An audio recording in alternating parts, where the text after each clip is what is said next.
I love receiving and giving greeting cards. In the end, whatever card or illustration we design is going to go in the hands of a person, and that card will be a gateway to sparking a conversation or just bringing them closer. So the idea of looking at the end consumer and then designing the card is something to keep in mind.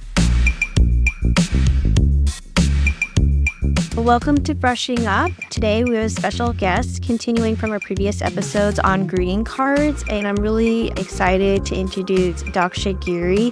She's a talented freelance artist from Thane, India. She specializes in illustration, lettering, and greeting card design, creating work that features bold lettering and whimsical illustrations. As a self-taught artist, Daksha has mastered various mediums, including digital art, acrylics, and watercolors. We're so excited to have her here and talk about her journey, her insights into the greeting card industry, and her creative process and inspiration. Thank you for joining us. Thank you so much for having me. It's an honor to be here. We're really excited to have you.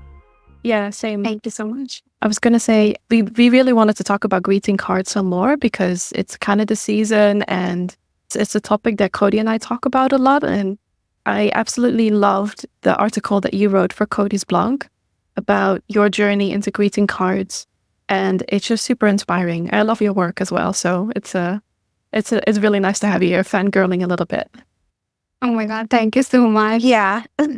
Yeah, you guys are doing great work for this podcast. I had to listen to the episode of the last one about greeting cards. Some great insights there. And I'm excited to share what I have. Awesome. Thank you. So excited. So my first question to you is, what drew you into the world of greeting card design? How did you get into this? Okay, so since childhood, I had a keen interest in making art and also giving greeting cards to friends and family.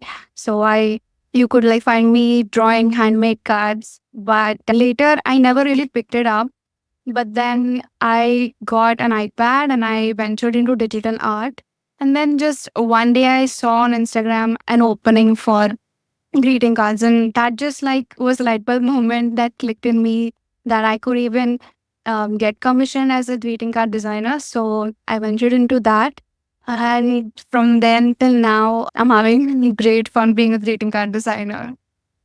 Because you do this full time, right? Full time designing and licensing. Yeah, full time. Mainly I license, but yeah, it's really fun. That's awesome. That is so inspiring to hear.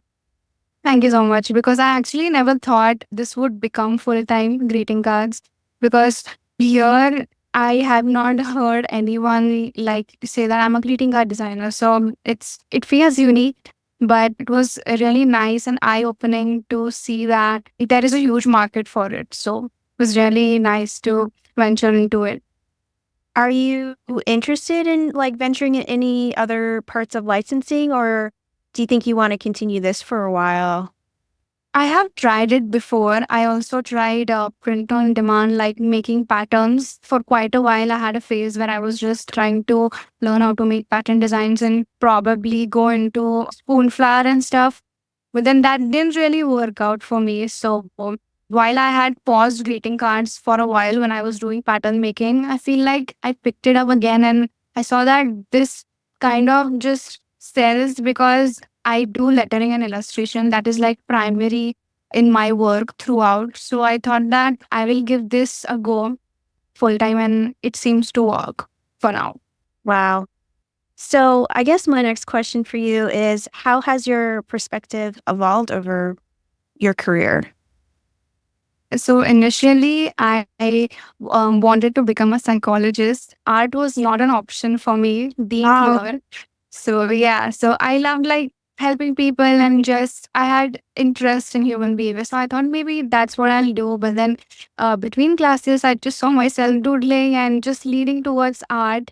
And then when I got the iPad, I was like, oh, you can actually make art on something digital. So that's when I just thought that let me just pivot and do something different. And I knew that it took a lot of courage in the beginning.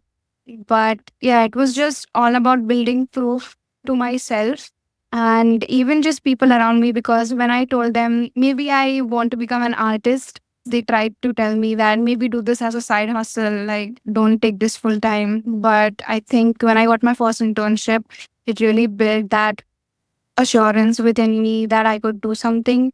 And then slowly, like it's been 6 years, and I have built enough stability and accountability for myself and people around me. So seeing that the beginner me had a different perspective than the me now, and I am much more confident as an artist, and I feel proud to even say that. Like saying that I'm a greeting card designer, it turns some heads, but then I feel more confident, and I like to share my perspective as an artist that being an artist is not just a hobby, it can be a full-time career. And I have, like, throughout these years, looked up to people and seen that they have made it happen. It took a lot of efforts and like self-talk, a lot of it, but yeah, I feel grateful about it. That's super inspiring. Yeah, it really is. I relate so Yeah. much to the self-talk too that you just Yeah, said. absolutely. So did you teach yourself using the iPad? Yeah. I saw a lot of YouTube tutorials, and I couldn't really afford and also not like openly invest into anything artistic. So I had to teach myself, and the resources were out there. I learned mainly from artists like Stefan Kunz and Lauren Hom. They really built a lot of confidence and assurance within me. So yeah, I'm self-taught. That's great. Yeah, Wow. those are two of my favorite lettering artists. And yeah, they have a lot of Absolutely, great yeah. resources out there. I started off Yeah. lettering, learning from Mhm. Lauren Holm as well. Yeah. Yeah, they're really great artists. Oh, you said design process, right? Yeah, creative process, your like design process, your inspiration. Maybe Yeah. let's start with inspiration. Like where do you like come up with Mm. your ideas for designs? Usually, like I'll tell you two things. First is my own personal stuff, and then the client stuff. Personally, I go on Pinterest. I love scrolling through Pinterest, and usually my main focus on Pinterest is color palettes. I love searching for color palettes over there. But if I want to come up with a phrase for a greeting card, I can just look there as a feeler, like what are the kinds of funny quotes or sentimental quotes that artists do out there. And then I try to steal like an artist, which is just try to use the quirky wordplay. And then I choose the colors. And then I start sketching. I see a lot of artists do a lot of sketches for one quote, but I usually just go with it, just with one thumbnail sketch. And then, yeah, it's just about refining it and then making a final sketch and then coloring it in, and then it's done. But there is a lot of experimentation involved throughout the process. So, whatever I decide in the sketching phase, it's not set in stone. I leave room for experimentation, and the design might turn out completely different, but I think I'm okay with that. I imagine that comes with experience as well, right? To be able to say like Absolutely. Yeah. this is my quote or my letter my text. Yeah. And I know Absolutely. now how to turn it into a visual. Yeah. Like I can remember from learning in the beginning that took a lot of time to like get to that stage. I imagine that you've Yes. been through that, then Mhm. it gets easier. Yeah, you earlier, I think I spent a lot of time sketching and then trying to perfect it. But then now my sketches take lesser time, and then I can spend more time trying to develop it and make it look good. Then for the client stuff, of course, a brief is given, or they just have some details that they want to see in the card. So there is creative freedom, and there is like it there isn't sometimes. So it depends on it. And then I try to maintain my creative freedom as well. Usually the clients that I have, they like trust me, and they just tell that make whatever feels good. So I, yeah, just make it happen. I noticed that you say it takes around 2 hours for your design process. Is that correct? Yeah, that is the average. Like sometimes it can take maybe half an hour as well, sometimes longer than that. But on an average, it takes me 2 hours. I think it's a good bracket of time to complete, like think, brainstorm, gather inspiration, and then like finish it. Wow. I was looking at that. I was like, that is pretty fast. You really honed in on your like process. Is it? That's awesome. Oh, my day. Yeah. So much. And same. I think that's super efficient. Yeah. That's great. I mean, I Okay. saw that in your YouTube videos. because you show so Right. well like how you go through the process, and you Mhm. make your decisions like so executive and just kind of like, this is what we're doing, we're going with it. And I'm like, yes, Thank you exactly. so much. That validates me. Efficiency, it is firing. I love that. So, how do you balance your creative expression with market demands? So it is tough for me, honestly. I see a lot of artists in the industry, they are really on top of, for example, trends or something, but I don't gravitate towards it. I just make what I feel. And I think that that has been me since the beginning. I have tried to hop on trends. I have tried to make stuff that is popular, but I have not really reached that market demand level. And I sometimes feel like I don't want to naturally as well, because it makes me feel like I'm trying to fit in the industry as opposed to trying to make what I love. Like for example, a lot of my art is florals and it may not like fit necessarily with whatever is trending on the market. So I do try to keep my creative freedom with me. It is difficult, I will be honest about that, but I try my best to show up. And yeah, for example, like when Reels became popular on Instagram, I felt a lot of pressure, especially as an introvert, to make short form content. And I felt like my art was just not fitting in. And I feel like a lot of artists felt like that. So I thought that rather than me trying to fit in as an artist, maybe I'll make the real thing work for me. Yeah, I think as artists, we've all felt exactly the same thing. I know that I've even succumbed Yeah. to a little bit of like peer pressure, like with the reels, Yeah. especially. It's hard to find that balance. And I think it's really great Yeah. that you're staying true to yourself and Yeah, absolutely. not succumbing to that peer pressure. And finding a way to make it Yeah. work for you. Yeah. Yeah, exactly. So, a question that I'm super curious about, how does your design process kind of look? I usually, if I feel like Pinterest is not working for me for like making a design work, since many of my work is depending on florals and nature, I just look through photographs I've taken, and it usually sparks something, or sometimes I have to really give it a thought to make a design stand out, because to show up in the market, it takes a lot of brainstorming so that your greeting card really stands out. So I think that's how I make the magic happen. I'm not sure, but yeah, I feel like whatever's in your brain, if you try to combine it with something that, for example, your client wants to see, or you just have a passion project in your brain, if you combine it and find a sweet spot, feel like the design really stands out and people like it. Yeah, I like that. Do we have any examples we could see?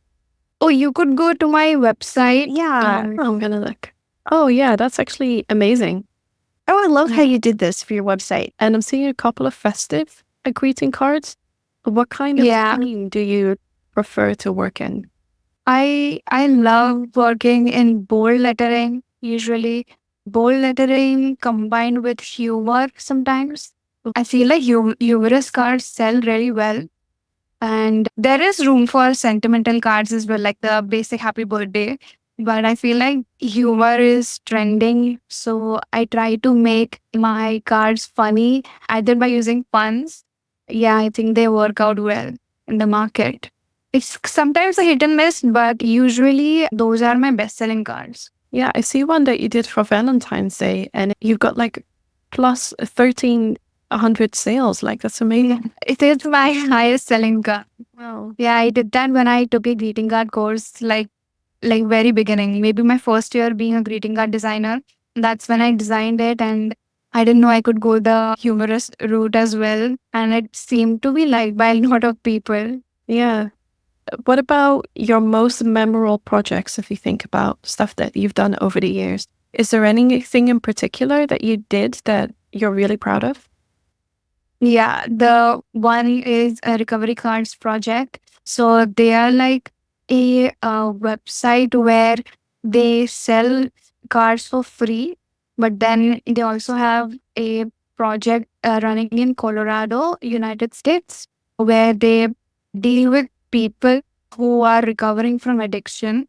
So I felt like that was a really good cause, and they like give the cards for free. So they hold like occasions and events where they have like greeting card designers design these cards from all around the world.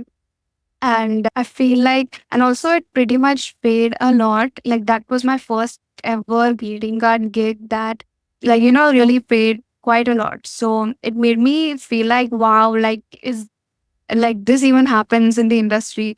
I thought like this was one of those stepping stones which validated me as a greeting card designer, and knowing the fact that I was given like 100% creative freedom. It's like they asked me to make anything as long as it fits the message of recovery.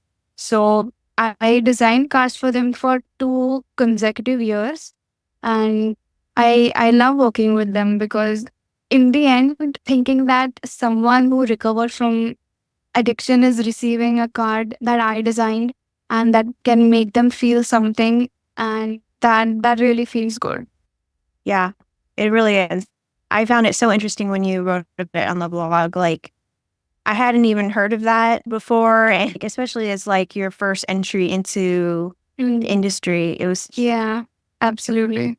It must be also just a huge, yeah, like a feeling of like just validation. And I think if you Yeah. are, as an artist, first of all, if you get the creative freedom to do what you want and get paid for it, but then also feel like what you're actually doing is making a difference to people and people's lives. Yeah. I mean, the complete trifecta. That's amazing.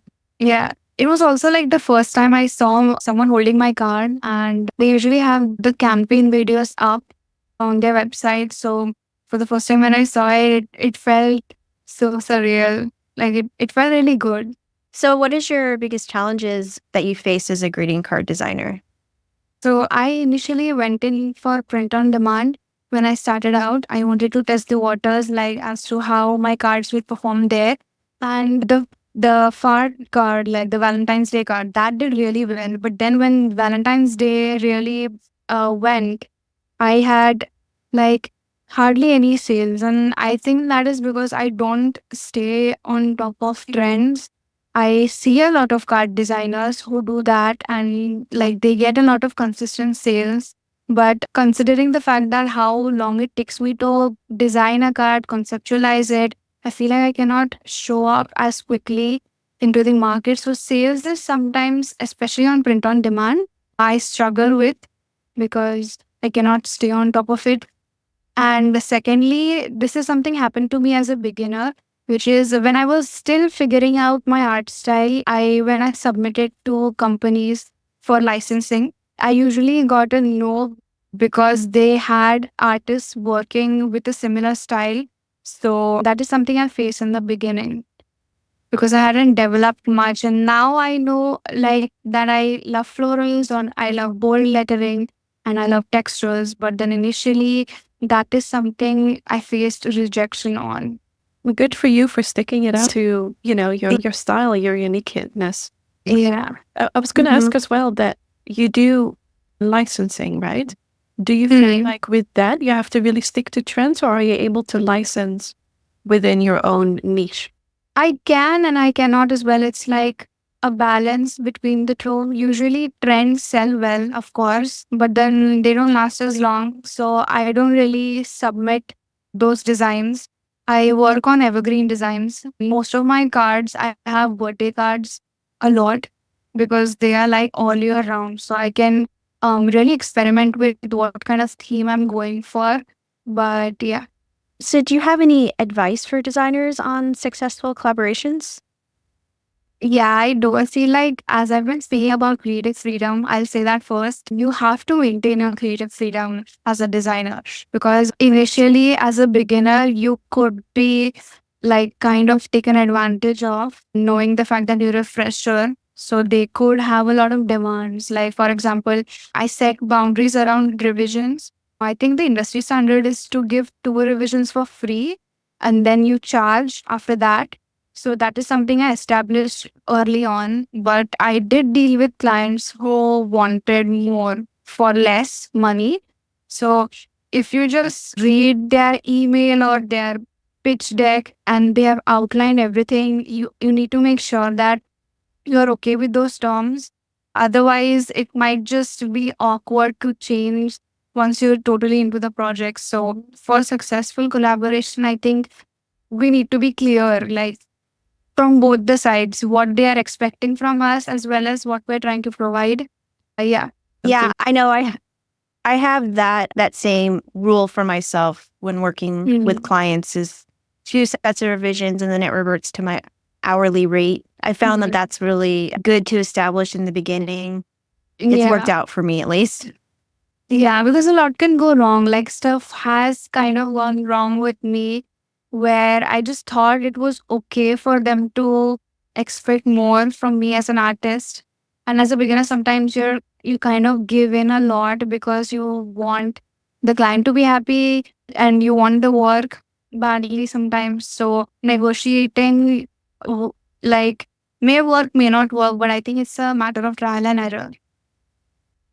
One thing I've started like doing a little bit later that has been really successful for me at least is like, especially if you're doing like a completely freelance project, is to ask for a deposit up front. I think it kind of establishes that you all are on the same page. They're actually putting up money up front for you to get started even. Yeah, that's a good point you mentioned. Like I usually take 50% deposit, and when I mentioned that, like the good clients who really respect you and want to work with you, they will like not ask any questions about it. They will just give it to you, and then the ones who, yeah, they don't. Sometimes they don't, and that is an indicator that you might wanna just pass the project. It's, I think, a really good way to weed out the clients that you wouldn't want to work with anyway. So that really helps as well. So out of the sort of the in-person selling, of course, that you do, the print on demand, the licensing, what is your favorite way to work? What do you prefer? Majority of my work is licensing, so I love licensing. Print on demand, I do it. I do earn from it as well, but it's like nothing compared to licensing. And licensing, I feel like there is a human aspect to it. Like there's a client, they expect something from you, and then we present our ideas and we get feedback as well. Now, whereas in print on demand, it's just you who uploading the designs and you see what works, what doesn't. So licensing works for me. I have royalties. I get royalties for some cards.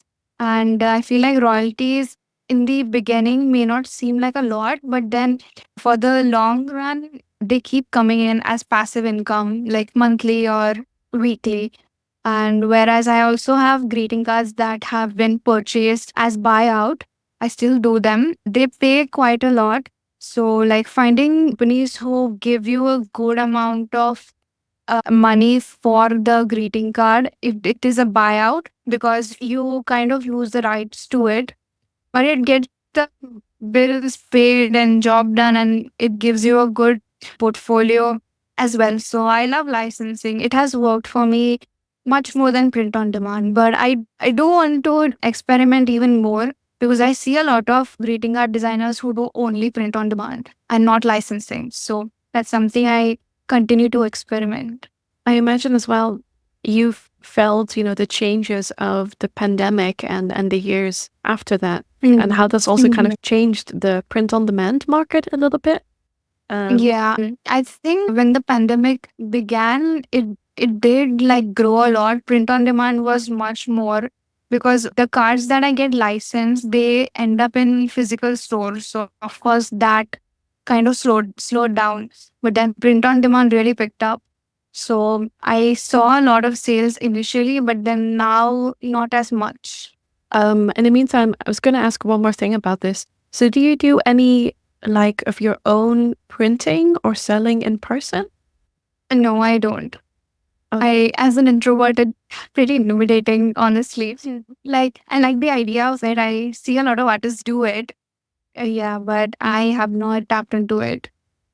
So do you ever get any opportunity to like get a physical print of your own cards at all? Yeah, I make sure I do that. I either order it or one of my clients, they actually send me like 5 or 10 copies of my card. So it feels good to hold it.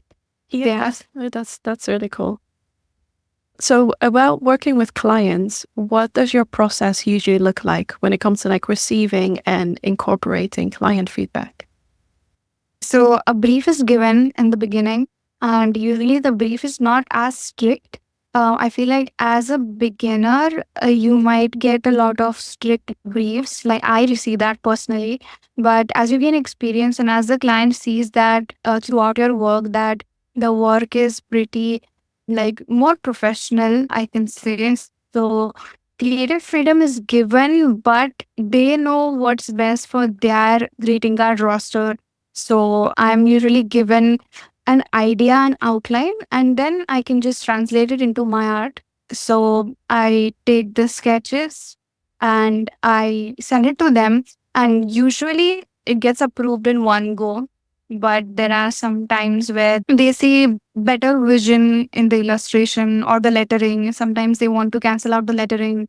So that happens, and then once the sketch is approved, I just turn it into colors. Initially, I used to give three color options, but I feel like it takes quite a while to present that, especially when we are working with a lot of cards. So I usually give just one color option. I mean, that's just what works for my client, but that may not work for everyone. So I do that, and then it gets approved or new changes, and yeah, that's how it happens. Okay. So do you feel like with the brief specifically, do people come to you mostly for your style, or are they like, you need to adapt it to us, to ours? Yeah, in the beginning, when I did not have many designs to present, they definitely wanted to see more, and by that, they needed me to create what they kind of want. But now that I have a lot of cards in my portfolio, I feel like clients come to me for my type of art, even though it does not include florals. But I feel like they are very keen on getting the same type of lettering that they see throughout my artwork. So it's a mix of both, but nowadays it is leaning more onto my kind of art style. And did that kind of just come with like time, building your portfolio, building your Yeah. credibility, or do you have any other Yeah. tips for that? I think time, yeah, it sounds like a very obvious answer. And as a beginner, it felt really upsetting almost to hear that, like, why with experience. But then that's just the way it is sometimes. So the more art you create, the more you also discover who you are, what you like, and what you want. Even though Yeah. who you are as a concept changes as an artist because we change.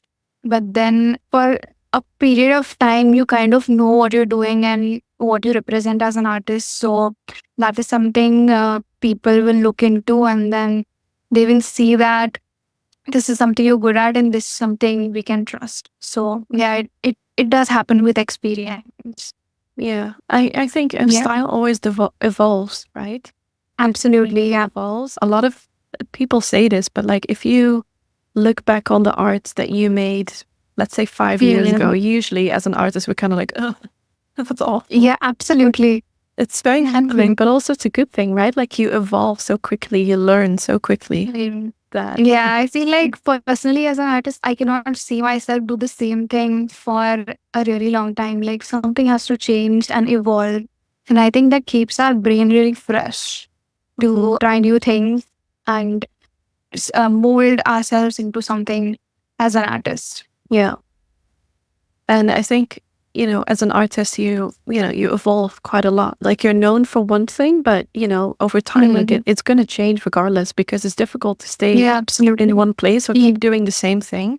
That's why it's kind of difficult also here as an artist, I think, that you have to have a niche because that niche, you cannot really stay stuck in that forever. It's going to evolve, you know?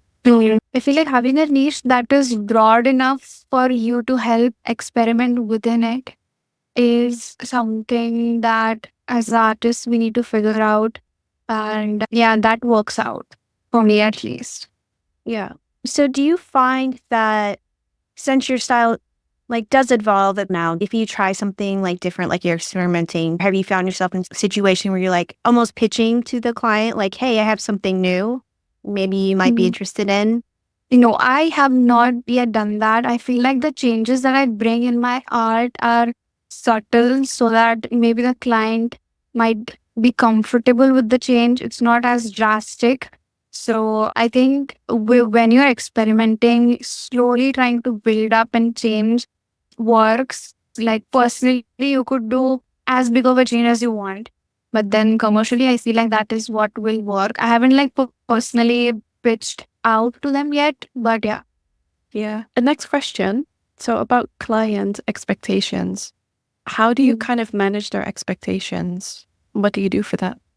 So whenever a brief is given, I read through it and I see whether like how close is it to my artistic vision. Because as an artist, that is our selling point, like who we are as creatives and what creative ideas we come up with. So I try to follow the briefs because that is also a priority because see, the client is coming to you for your art style. So I try to follow it, but then I also maintain my creative vision and I try to pitch it to them and see where the sweet spot can be established.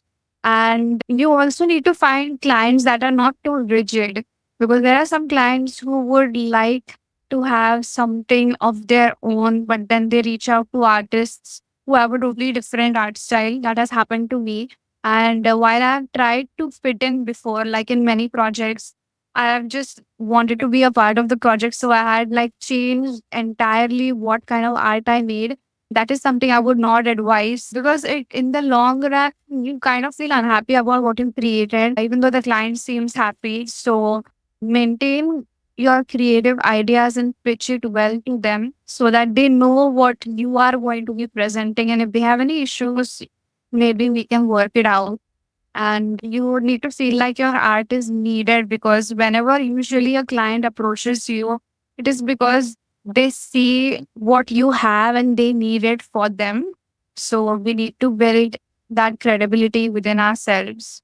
Usually it works out. All my clients, they are pretty nice about giving me the creative freedom as well as maintaining what ideas I have to present. And if sometimes things don't work out, they definitely make it known to me. Yeah. I like what you said about sometimes if you try to change what you're doing so much to fit into what the client is looking for, sometimes it just doesn't work, you know? And then there's really no benefits for you because you cannot really use the work for your portfolio. It's not helping you move forward. So that makes sense. You mentioned before that you used to present 3 color palettes, or 3 color options to a client. Yeah. Why did you decide not to do that anymore and how do you do it now? I feel like it was a lot of work. Initially, when I saw a lot of artists give that advice, like it's good to give the client variety so that, you know, the best option is picked. And I felt okay with that before. But then as time went by, as I saw that I don't just give one card to the client, I give a lot, like under one. For example, Thanksgiving, I made 3 Thanksgiving cards. So imagine making 9 color versions. It's not efficient for the client's deadline as well as my time. Even though I give a lot of time in my color palette, I feel like I'm making the best choice and it has like a lot of chance to get approved as opposed to you give a lot of options and even the client sometimes feels like because I've had clients tell me that I like both of these color versions. So they have a hard time choosing as well. So it's a matter of efficiency. Yeah, I think it also, exactly what you said, like it takes a lot of time, but also I think giving that many options, usually a client doesn't, or often a client doesn't really know what they want. And then you're just giving them more to think about. And just giving a maximum 1 or 2 options kind of shows that, you know what you're doing. And it shows that you have confidence in your decisions. And it just makes everything a bit more efficient. I've also heard what you're saying about giving so many different options that they say like, well, we like all of them. Can we just have all of them? And it's just not the options. So it's good that you're able to like at some point say like, no, I know the choices I'm making. Like this is what we're doing. And you can always like backtrack, right? If they need something else. Yeah, like unless demand color versions and they know what they want that, but then unless it's asked for, maybe just stick to one color palette. Yeah. I've just found that sometimes you don't want to give the client too many options because, especially if you put an option in there that you're not really, I never want to present something that you're like, because that sometimes is what they will choose. And you don't necessarily want them to choose something that you're not as excited about. So Yeah. I think whenever I present options, it's going to be more than one option. I want it to be an option, like all of them that I present, one that I'm okay with them choosing. So it's really about making the right decisions, like direct, decisive decisions. I think they get overwhelmed if you give too many options. Yeah. Yeah. So it's overwhelming for both sides, really. Yeah. Have you had any complicated feedback processes, and how did you handle that? Yeah, a lot in the beginning when I had not known how to keep boundaries with clients. As I mentioned before, they have expected a lot more than they are paying. And I've kind of given on it because I want the project to work and I don't want to disappoint them in any way. Like it did make me feel uncomfortable at first because I went on to thinking that maybe they came to me for my kind of art, but then they are totally shifting this into something different. So one of those challenges were in the beginning they asked for so many revisions that I almost ended up hating the project. This was a long time ago, of course, and but now it doesn't happen as much. Now, when as a professional, when I see the contract, I immediately decide whether this project is going to be good or not, or whether they are crossing a particular boundary. Especially reading the terms and contract is so important. Even if you don't understand, just reach out to an artist and just ask because it is really important before signing off anything. So sometimes I have not understood the contract as well and I've just given in on it, then later kind of regretted it. But I think we make mistakes and we learn from them. So these challenges are part of that. Yeah. Now of course, I'm more open to telling them that would you just change this or can we negotiate? Yeah. And so do you have your own contract, or how does that work for you with licensing? Like when it's a company who is licensing with a lot of artists, they have their own contract. So I have had to give my own contract very less. It was usually for personal commissions. I used to do that before as well. If someone wanted something personal. So it's like the one-on-one project. So I needed to establish the terms much more clearer. But when there's a company involved, they have everything set in stone and that usually works out for me nowadays. Okay. But basically, conclusion, read that contract really well. Yes. Yeah. I'm thinking actually had a really big retailer come up to me, not for greeting cards, but for notebook designs. And I was so excited to work with them. But it just, when I read the contract, it was really disappointing. Like they were paying such a small fee for a lifetime buyout. So they could use my designs forever without even crediting me. So it was so disappointing initially because I was really excited to work with them. Sometimes these challenges come in much later in when you're really excited about the project. And it's good to say no in the end. Like for long run, that is the best for you as an artist because you don't want to violate your art that you put so much time into making. Yeah. So it really should work out for you as well as an artist. And saying no to certain projects also means saying yes to others, right? That means you're available for others, Absolutely. open to Yeah. other things. Yeah. Yeah. I feel like everything same that I've experienced a lot with working with clients, a lot of like exactly what you said about when they're like a company that works with a lot of artists, they tend to have their own contract. And I would definitely say don't be afraid to negotiate with them. I know when I was an art buyer, we didn't have really a contract. We didn't license with artists. And so that was something I had to develop and work with, but it didn't take until a couple artists questioned like some of the terms.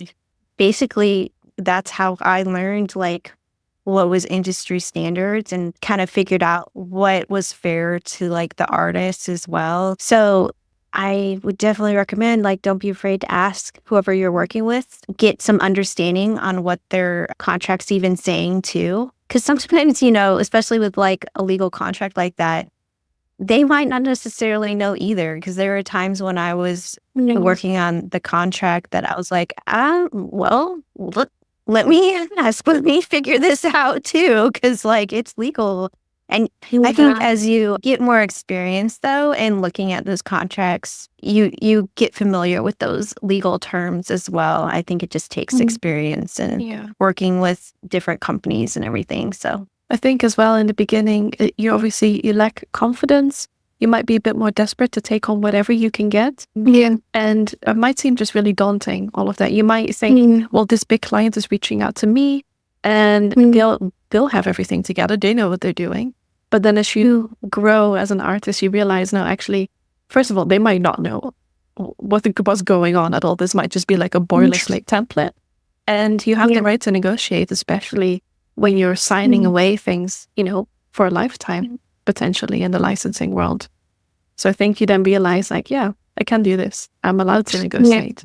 Usually good companies, they have like good contracts, which is in favor of them and in the favor of artists. So I have been lucky enough to have companies like that.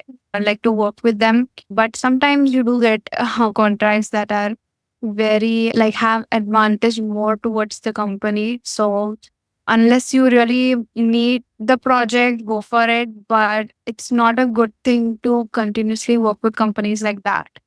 Yeah. Do you have any tips for aspiring greeting card designers? Yes, absolutely. As a greeting card designer, I've been told and I've seen at least people around me, people like don't give greeting cards as much around me at least. So it feels like the industry is kind of dying. But then when I see the other side of it, like for example, my clients, there's a lot of demand for greeting cards. So as a card designer, I need to keep this industry alive, I feel like. And I love receiving and giving greeting cards. So keeping that in mind, that in the end, whatever card or illustration we design is going to go in the hands of a person. And that card will be a gateway to sparking a conversation or just bringing them closer. So the idea of looking at the end consumer and then designing the card is something to keep in mind. And then the important elements of a card are like the text and the artwork, so lettering and illustration. So since I have a balance of both in my cards, I try to focus on building my lettering skills, trying different styles of lettering because not all kind of lettering will fit in all categories of cards. So trying to build that skill as well as illustration. So I know not all card designers go for my style. I see a lot of artists who make just illustration heavy cards. And whatever you pick, whatever fits your interest, focus on the craft because these two elements is what basically makes a greeting card. So I feel like tapping onto these basic elements and then building a card from there, coming up with your own ideas is also a good thing because my best-selling cards are all messages that I have come up on my own rather than a plain Merry Christmas or a Happy Birthday. If you try to make something humorous and just think of the greeting card as something you would like to receive. Like, would you like to receive this message on a card? And can you build up on different themes surrounding this particular message? So, yeah, these are some of the tips I use myself. And it's also like a trial and error, experiment a lot. Sometimes there is a card you really love, but it might not work out in the market and it can be disappointing at times. But I feel like that just goes well in the portfolio. Like, no art made is wasted. So keep making art and think of the end customer, basically. I love that. I'm also quickly writing down what you just said. No art made is time wasted. Oh, that's very true, I think. Yeah. I used to think a lot, like when my designs sometimes got rejected, I felt like this kind of got wasted. But then I just tried to see how is this the best thing that has happened. Every art you make is a stepping stone to something better, something bigger. That's very inspiring. And such good advice to keep in mind what the end consumer is looking at, what that will be like for them. Yeah. I really wanted to ask about your tools. Like, what kind of tools do you use to make your greeting cards? I design everything on Procreate app. I had a lot of brush packs that I purchased from a lot of artists, but as time passed by, I just saw that I was leaning onto the default Procreate brushes, like 6B or the noise brush. So it's a mix of the Procreate default brushes. From sketch till the end, I do everything on my iPad. I have hardly tapped into sketching on paper. I feel like making everything on the iPad is efficient. So I do that. Okay. I quite like you've tried lots of different brushes, but then you found the ones that work for you and, stick to that as well. It doesn't have to be Yeah. complicated. You don't need as many brushes as you would think you need. Like that's what I thought. Those free brush packs, like which have 50 brushes. I had purchased a lot of them, but you don't end up using that much, honestly. And as your art style builds up, you see that this particular texture is only given by this particular brush. So you end up using just a handful of brushes, and that makes the art look much more cohesive as well throughout. Yeah. I was just really interested in this because I was just thinking about the video specifically I saw about your Halloween designs and how you did that in Procreate and how you used references that you saw for your color palette and stuff. And I'm just thinking about that and how inspiring that was, honestly. Thank you. I have another question to ask you, Daksha. The longer I stay on, the more questions I have for you. This is good. It's good we have questions. This will be a good video. Yeah. So, Daksha, what does, for you, a typical day look like as a greeting card designer? Tell us what you have for breakfast. I don't know. Oh my God. Okay. Pretty specific. I usually wake up around like 7, 8. And the first thing I do is make tea for myself, have some breakfast. And then I hop onto my desk, start my to-do list. I love making a to-do list. I love to plan. I feel like it really sets the intention for the day. And usually I have in mind from the last night, like what client deadlines are there. So I just note them down and I start either sketching or sending color versions to the client, depends on what is there on my to-do list. And I just start working and I take breaks. I listen to music. Usually I listen to lo-fi music. It really keeps me in the mood when I'm designing my cards, because I cannot listen to like proper music, because greeting cards, they have a message, and when I'm doing my lettering, it kind of distracts me. And when my card is done, I take breaks. Taking breaks is really important. Otherwise, just physically, we need to take care of ourselves as artists, because I'm just sat on my desk, and since all of my work is through my hand, I make sure I take care of myself and take breaks. And it's not like I work from 10 a.m. to 12 p.m. My work is spread throughout the day, but I don't work longer than 7 p.m. And since, as I mentioned, on average, it takes me 2 hours to design my cards. So, in one of the videos that I made on my YouTube, I designed the 3 cards in one day. That was a pretty long day for me. I've never designed 3 cards in one day. It just felt really motivating to do that. So I have a very flexible schedule. Like I work on Sundays and then my weeks are off. So I feel pretty grateful as a freelancer. I like that to hear that you're able to do this full time and to kind of, make your day because of that. That's very cool. So what's kind of next for you? Like what kind of projects do you have lined up? I'm as curious as you are, but one thing that stays pretty stable for me is to learn. I love learning, just looking at other artists, following so many artists, even like you guys. It is inspiring to see work that other artists show. So I love to learn. I love to see what people are doing, and I try to see how I can improve in my craft. Knowing the fact that greeting cards is something like it's very consumer based. So seeing how I can better make my cards translate into emotions for people.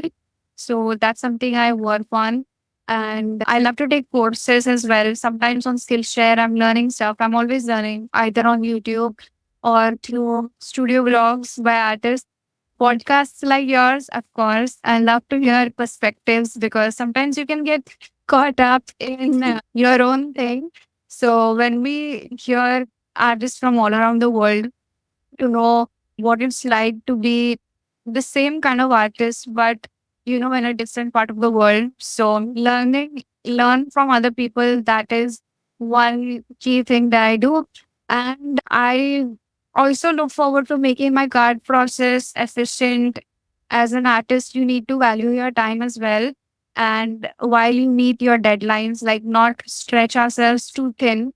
And other than that, since currently my cards are sold online or on retail stores, like as greeting cards solely, I would like to see my cards part of something different, maybe like a combo box or a gift hamper or something like that, like something somewhere different, like a one off greeting card based project. So these are some hopes I have. And other than that, I have like recently just mustered up some courage to share my life as a greeting card designer on my YouTube channel. Until last month or so, I just shared my art like watercolor or painting. But yeah, I would like to share my experiences, and hopefully artists and people can relate and see what it's like to be part of such a niche like a greeting card design industry. Wow, that sounds really good. Yeah. Yeah. Actually, if let's say somebody like me would want to buy your cards physically, physical copies, where are your cards sold? Like what kind of shops?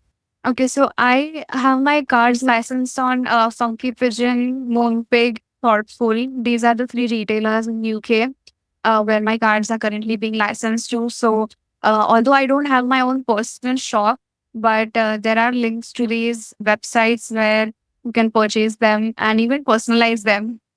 So yeah. Okay, that's awesome. Any Yeah. physical shops as well at the moment, or? Physical shops are like it's in the UK. That's where one of my cards is currently being licensed. Okay, I'll ask you for a link later so then I can actually go and buy them. Absolutely. Yeah. Thank you so much. I have another question. What do you think the greeting card industry is going to look like in the next few years? What do you think it will? That's a will look good like for you? question. I know. Yeah. From what I'm seeing now, I feel like personalized cards are really taking a stand. I'm seeing more and more upcoming greeting card companies come up with personalization.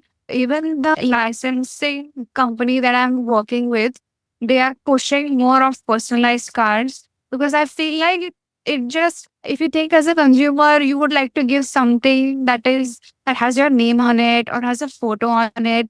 So I feel like that is somewhere that the industry is heading. Personally, my designs for some reason don't fit as well in the personalized section. Like I like to have the whole canvas and my whole like the art on it.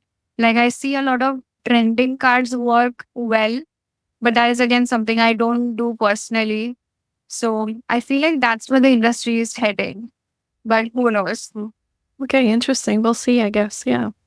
I think that's it for questions. Daksha, it was a pleasure having you. And it was so Thank you. interesting hearing your story and listening to your experiences. And just thank you so much for being on the Brushing Up. Thank you so much for having me. It has been one of my artist dreams to be on a podcast, and I love sharing my experiences because it is important to hear different perspectives and to be able to share that. It means a lot. So thank you for giving me that platform. It's super inspiring to hear you do this full time, and when you talk about Yes. following your unique vision and that you've done this over the years, yeah, that's just super inspiring. And you should do Thank more you so much. podcasts. Honestly, you're great at this.